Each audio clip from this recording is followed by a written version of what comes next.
Шулай булды ки, бу вакыйгалардан соң Аллаһы Ибраһимны сынап карарга теләде һәм аңа Ибраһим дип өн салды. Мин тыңлыйм дип җавап бирде Ибраһим. Аллаһы әйтте: Бердән бер сөекле угылың Исхакны ал да Мория җиренә юл тот. Мин сиңа күрсәткән тауга барып җиткәч, корбанлык учагы өстендә угылыңны корбанга китер, диде.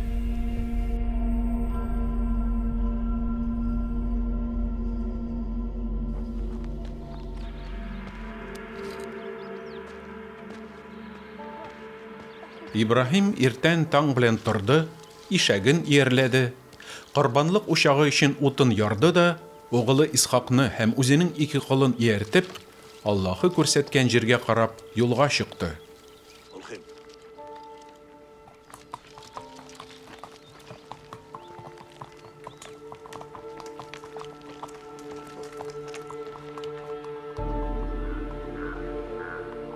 Сәфәрнең 3нче көнендә Ибраһим ерактан ук билгеләнгән тауны күрде. Ибраһим үзе белән килгән кулларга: "Сез шушында ишәк янында калып торыгыз. Без исә малайым белән тауга барып сәҗдә кылып киләбез", диде. Шулай дип, корбанлык учагы өчен әзерләнгән утынны угылы Исхакка күтәртте дә, кулына пычак һәм утлы чырак алып, икәве бергә тауга таба киттеләр. Исхак атасына сүз катып: "Әтием", диде. "Әйе, угылым", диде Ибраһим. Исхак: "Менә утын да, ут та бар, корбанлык бәрәне кайда соң?" дип сорады. "Угылым, корбанлык бәрәнен Аллаһы үзе боерыр", диде Ибраһим.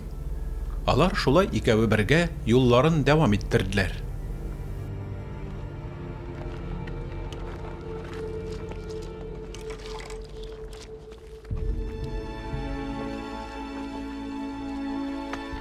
Аллаһы күрсәткән тауга килеп җиткәч, Ибраһим корбанлык учагы өчен урын әзерләде.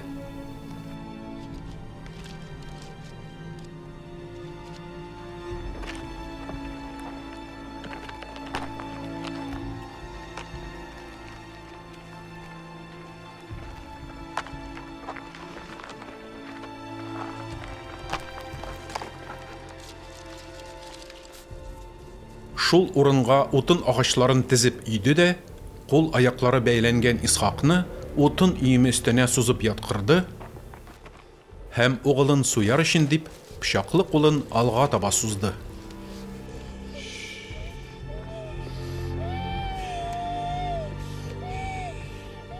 Әмма шул чак Раббының фәрештәсе күкләрдән өн салып: "Ибраһим, Ибраһим", дип эндәште.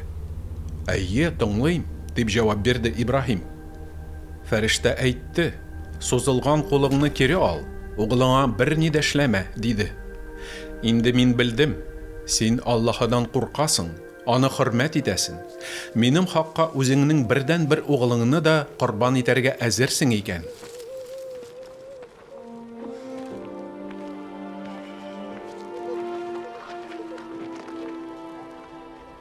Ибраһим башын күтәреп, тирә-ягына күз ташлады һәм арткы яктагы әрәмәлектә мөгезе эләгеп шәбәләнгән бер сарык тәкәсен күрде. Ибраһим барып, сарык тәкәсен алып килде дә угылы урынына корбанга китерде. Раббының фәрештәсе күкләрдән янә өн салып, Ибраһимга икенче мәртәбә эндәште. Әйтте: "Раббы белдерде ки, үз затымнан ант итәм", диде. "Үзеңнең бердән бер угылыңны кызганмыйча бу эшкә барганың өчен мин сиңа фатиха өстенә фатиха бирәчәкмен. Нәсел варисларыңны күктәге йолдызлар һәм диңгез ярындагы ком бөртекләре санынча ишәйтәчәкмен. Синең нәсел варисларың дошманнарыңның шәһәр калаларын үзләренә милек итәчәк. Минем өн авазымны ишетеп, мине тыңлаганың өчен жер йөзендәге халыкларның һәммәсе синең тукымың аша фатиха алачак, диде. Ибраһим үз карамагында булган бар нәрсәне Исхакка тапшырды. Ибраһим тормышта барысын татып кичереп, олы яшьтә вафат булды һәм үзенең ата-бабалары белән кушылды. Паддан Арамнан Арами Бетуилнең кызын, Арами Лабанның сеңлесе Рабиканы хатынлыкка алганда, Исхакка 40 яшь иде.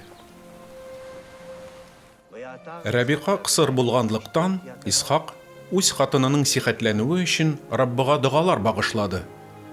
Раббы аның дугасын ишетеп, хатынны сихәтләндерде һәм Рабика балага узды. Бала тудырыр көн җиткәч, Рабика игезәк 2 бала тапты.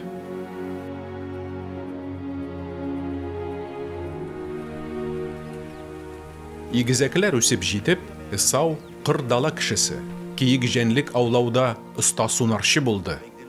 Ә Якуб чатыр тереклеге белән көн күрүче тыйнак бер адәм иде. Аллаһы аңа әйтте: "Моңарчы сине Якуб дип атап йөрделәр, әмма бүгеннән синең исемең Исраил булыр", диде.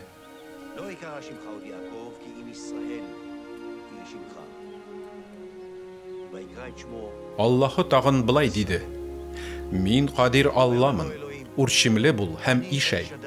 Мин синнән зур халык һәм тагын күп халыклар тудырачакмын. Син күп патшаларның нәсел атасы булачаксың."